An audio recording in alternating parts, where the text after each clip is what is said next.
How's it going, everyone? It's been a while. It's been quite a while, in fact. If you don't know me, I'm nobody. But I did upload a Commander deck tech video for a certain commander about 12 years ago now. And I was watching that video again just randomly, decided to look back, and, well, I still have that deck on hand. Never left me in the past 12 years, although it is a bit of a ship of Theseus, as it were, because there's not a whole lot of actual parts from that video in this deck nowadays, with the same commander, same strategy, same everything, just a lot more age has gone into it. 12 years, all of the rest of high school, college, etc., getting an actual job. I got to put a lot of time and money into this deck, and so I just wanted to showcase it kind of again, just for closure for nobody. That original video has like 1,300 views, which is nothing compared to how long it's been up. But I just figured I'd put this up here as a showing of my passion project for Magic for the past 12 years. So I still have the original altar here. This is Sek'Kuar Deathkeeper. This is the altar I did when I was 17 years old, which is when I posted that original video. There are a myriad of better Jund options. There are a myriad of better options in general for everything nowadays, but for some reason this guy just stuck with me. So since that video, a lot has come out, of course, including this new Sek'Kuar art by my favorite magic artist, Jesper Icing. I did this altar as well very shortly after it came out, back in 2014. And of course, I have gone and gotten some much cooler options, like this foil signed copy from Jeff Miracola. I did show him the original altar I did when I got it signed, and he got a kick out of it. I also have the Jesper Icing one signed.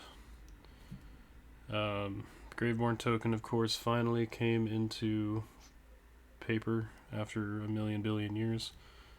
So I got this artist proof from Jeff, as well as a couple other tokens. One of the cool things about this deck back then and now is that I got to make my own tokens for it. As an artist, I enjoyed drawing things and painting things, of course. So just like the original video, all the altars that I have done in this deck are mine, including some tokens like this orc army, and I still have the original Graveborn tokens that I drew, but then I also revamped them with like a quick little set of markers and some time.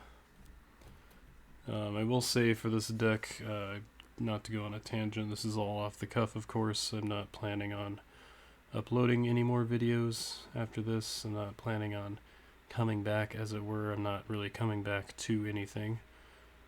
I just wanted to really tie this all together with one definitive showing of my favorite commander deck. I have recordings of this deck from like back in 2016 when I had it all fully foiled out with like expeditions and like the highest quality of foil, or highest pimp option, I guess, highest bling option that you could get at the time, before all this booster fun came out and made like cards really crazy. But nowadays the deck is reduced to non-foil only, and old border where I can, original printing where I can, and if I am able to, German. Get some German cards in here. In fact, I actually have more copies of my commander hiding behind here. I also have the foil one, of course, and a German copy of him with the Jesper art. And without further ado, let's just get right into it. So obviously this deck has reached a highest possible value and super streamlined. It comes with the age of the deck, of course. I've been playing it for 12 years and I continue to play it and really enjoy it, and they keep releasing cards for it that I keep chasing, but it's a lot easier to chase them when you're just looking for just standard copies, non-foil, regular, no fancy borderless or anything. All the basics in here are my altars of the unglued lands. So I have 2 mountains, got 3 forests, and 4 swamps. All very pretty. We did get our hands on the 3 dual lands, of course. 3 shock lands, and since they were available in old border, I went for those, which was very nice. Additionally, I am trying to get the deck signed, either by meeting the artists or just finding the cards out in the wild. Let me switch my hands here so I don't have to block my light. So we just have 2 of these, the black ones, Dragon Skull Summit and Woodland Cemetery. Cinderglade and Smoldering Marsh have been in here for a while. They're pretty harmless. They're fetchable, which is nice, and there are enough basics to make them come into play untapped. I really like the promo versions here with the Expedition art. There could certainly be a argument for a better land to slot in here. But until they print it, this is what we got.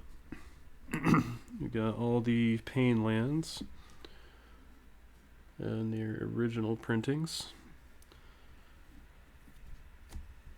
These lands are probably on their way out. I did take out Spire Garden recently, but I think, just like the Buddy lands, these battle lands are nice, but this deck does play a fair amount of 1v1 commander as well, so it's not very good in those situations. Moving right along to the fetch lands, of course, we have 4 of them. I threw in an additional Marsh Flats. I could run all 9 of them, but I don't think that's incredibly necessary. I mean, maybe I replace the Buddy lands or the Tango lands and the battle lands with them, but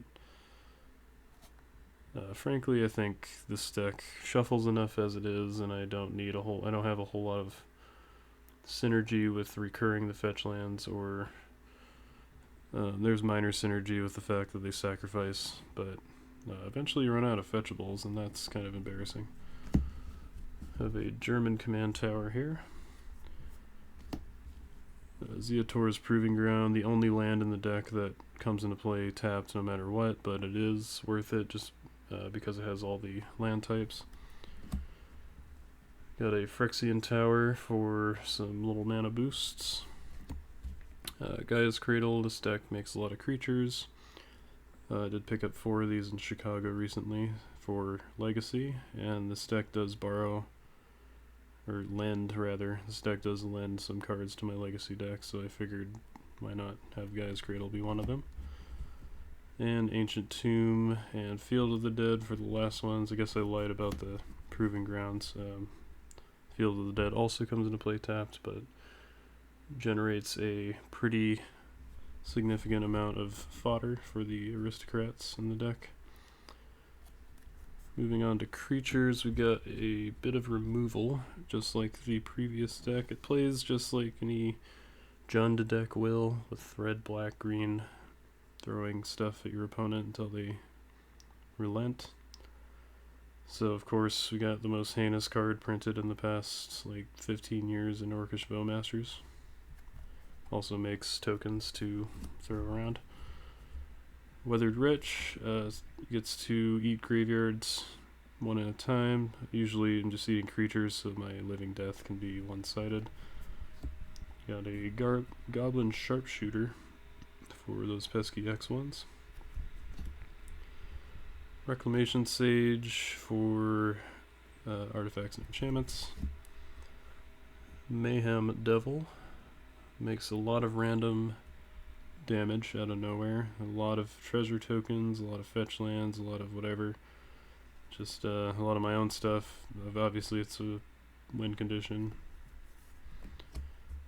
Murderous Redcap is in here mostly for the birthing pod lines. I get to turn those 3-drops into this, then turn this into a 5-drop, and then turn it into another 5-drop later, or I can eat it to a Diabolic Intent or something and get it back.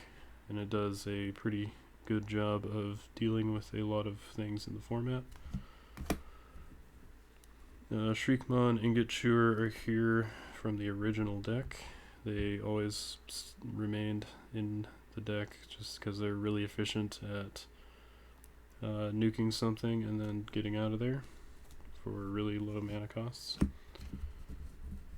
I believe we're getting into a bit of the ramp creatures, but Deathrite Shaman, in addition to being a ramp creature, is also a little bit of graveyard hate.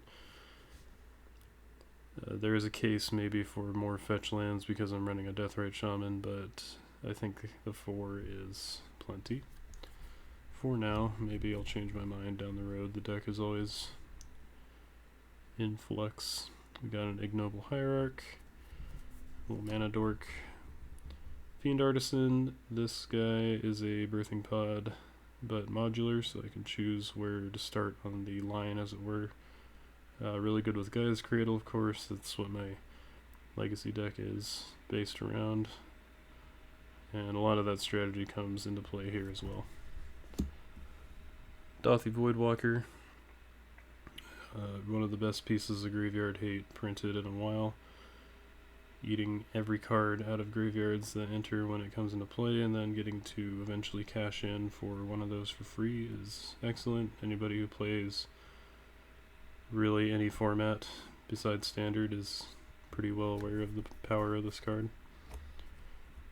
Imperial Recruiter, I am working on eventually getting a actual Portal 3 Kingdom copy of this card, but it's still a little pricey despite this thing being reprinted a couple times.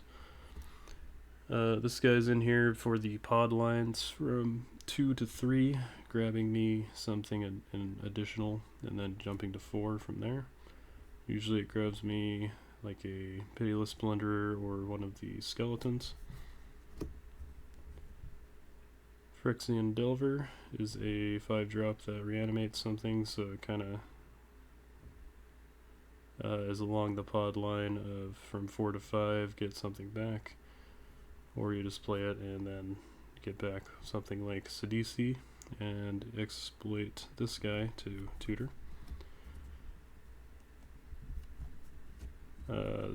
Viscera Seer is a sack outlet. Not much needs to be said about Viscera Seer. Same thing with Steve.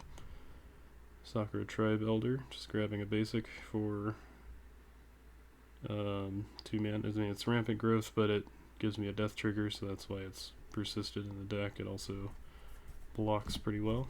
Eternal Witness, of course. Maybe one day I could look into visiting Joshua Howard to sign this and maybe tattoo me somewhere. Here's the real commander, Corvold, Very Cursed King. It's not the real commander, but it is kind of one of the best Jund cards they've ever printed. Obviously, if you're going to run any sort of Jund aristocrat strategy, Corvold's your go-to 5-drop commander.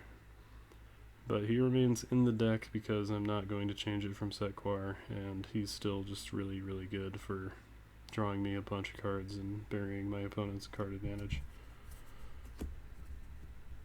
Pitiless Plunderer, one of the best aristocrat payoffs of all time, giving me treasure for anything dying as part of a lot of infinite combos.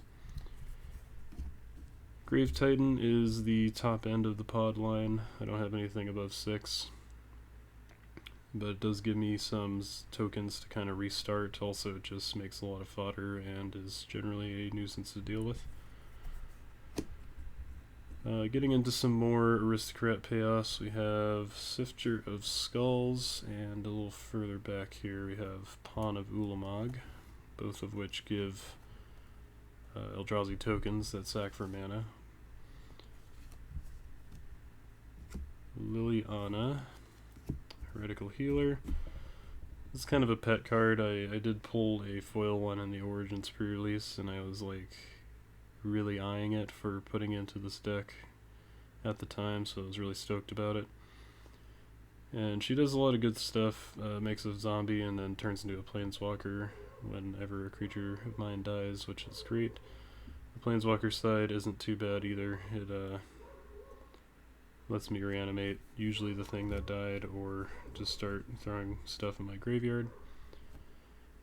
Nesting Dragon is a fun choice in here. It makes tokens that turn into more tokens when they die, so that's why it's in here. And the landfall, a little bit of the fetch land synergy there, getting a lot of little dragon eggs as we go, and just being a big flyer. And usually there are, not usually I should say, uncommonly there are some scenarios where I just end up winning out of nowhere with my little dragon army that just fire breathes until everyone dies.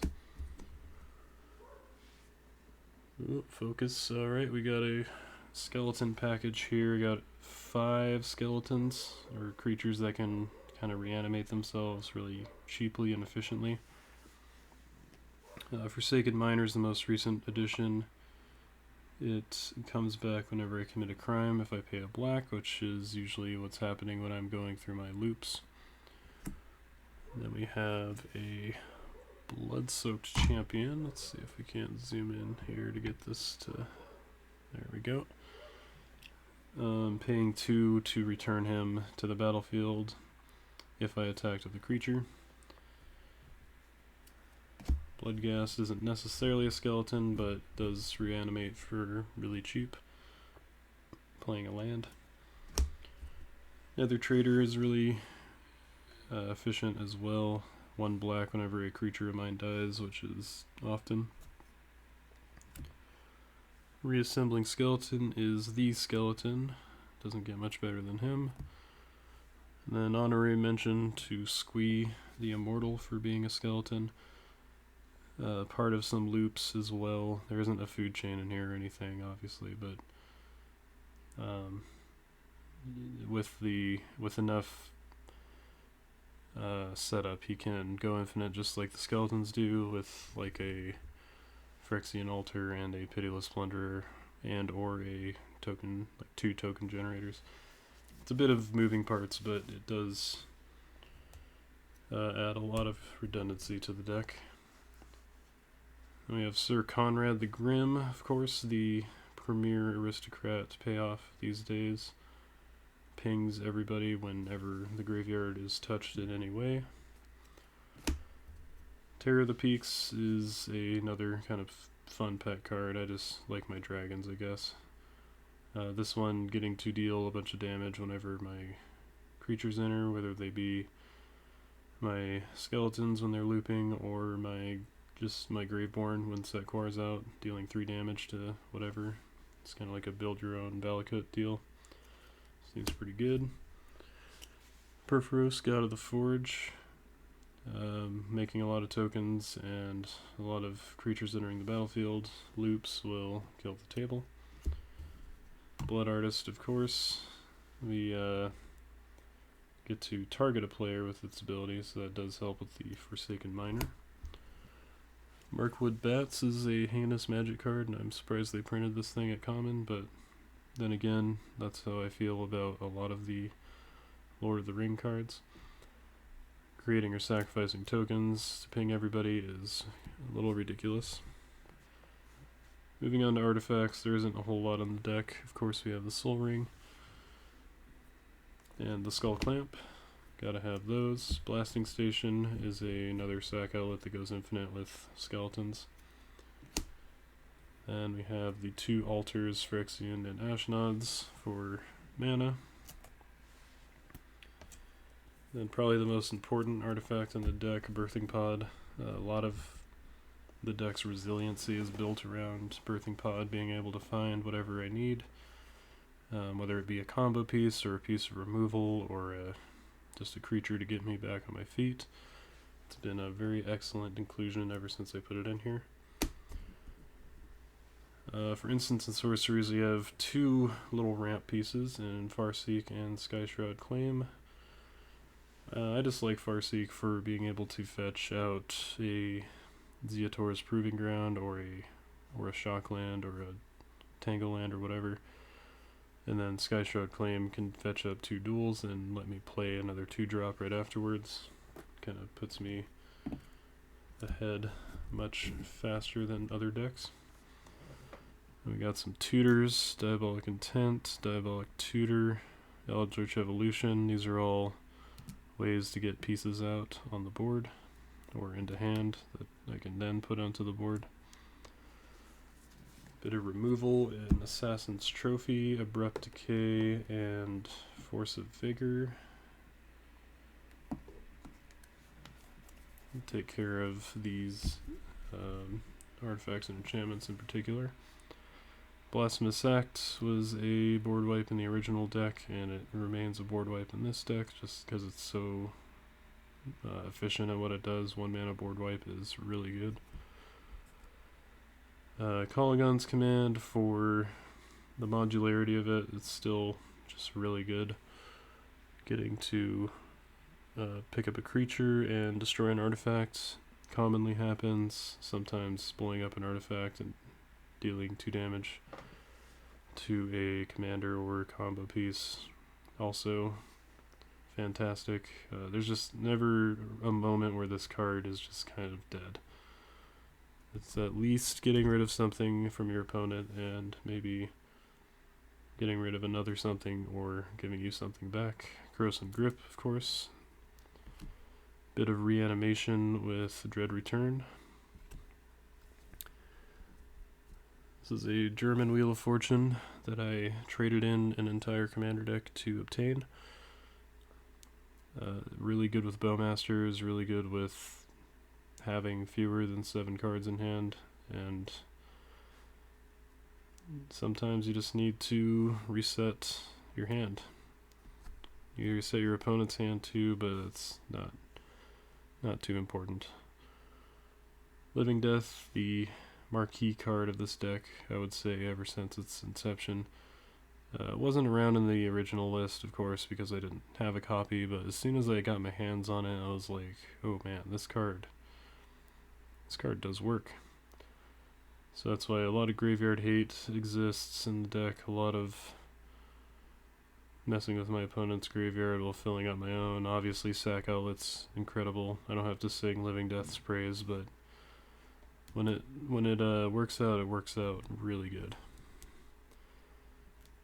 Gaze of Granite's another board wipe that I really like because it gets to adjust to go tall. There's been times where I have top decked this with 9 or 10 mana and nothing else going on because I've been picked apart, and I just get to like destroy every single thing on the board except for lands. Usually ends up getting me back in the game. On to the enchantments. Again, apologies if this is a bit of a rambly deck tech. It's all done in one take without a script, just like the original deck. I just really like kind of remembering all the stories of these cards as they come up and why I decided to put them in there. Goblin Bombardment, of course, the easiest way to go infinite with the skeleton loops.